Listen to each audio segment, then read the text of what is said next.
Cannabinoids are of great concern to me. THC is of no great service to any young person, in my opinion. Young brains before 25 are developing.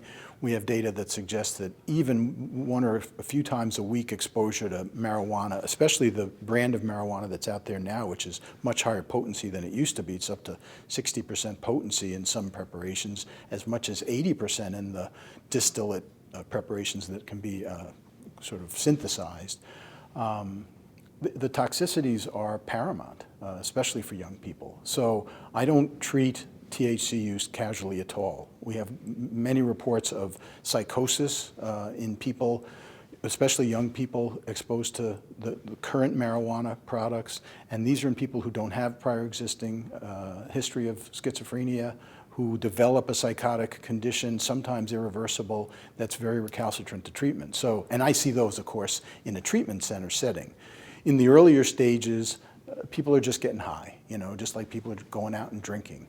I don't see any great advantage to the fact that it's now easier to do that, and we've now normalized that by legalizing it in 44 states and recreational use in 11 or 12 states, and it's more to come, I suspect. I think what that does and what the data suggests is that as perception of risk goes down among adolescents, use goes up.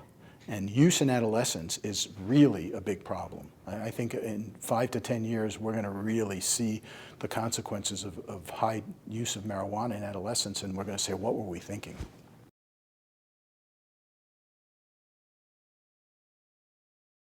Do I think that using cannabis is going to cause people to use alcohol less? It's almost like, who cares? I don't think marijuana is clearly safer than alcohol. I think use of an occasional intoxicant is fine, but use of an intoxicant, whether it's alcohol or marijuana, on a regular basis is of great concern to me, especially in a brain that's continuing to develop in the frontal lobe areas. We're seeing IQ drops in people who chronically use marijuana, so I don't think it's a good thing.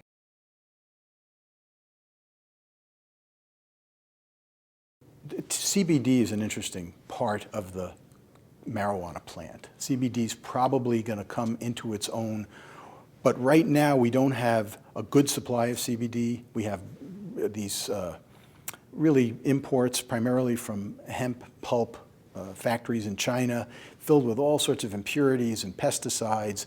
There's no real studying of what's going into these products. There's no FDA oversight right now, although there probably will be in the next several months, of what people have access to. And, so right now the state of CBD is not so healthy. CBD looks like it has good pain relieving qualities, anxiety relieving qualities, and we certainly know that it is anti-seizure in its effect. Marijuana doesn't have that profile. THC doesn't have that profile. So to go to a dispensary and get pot and get high is not an effective treatment of any of the conditions that baby boomers suffer from, either, anxiety or pain. If you want to get high on occasion as a baby boomer, it's your business. I mean, I don't think we ought to lock people up for it. I don't think we ought to make it criminal. But to normalize it and expect the benefits that are being touted is really unrealistic.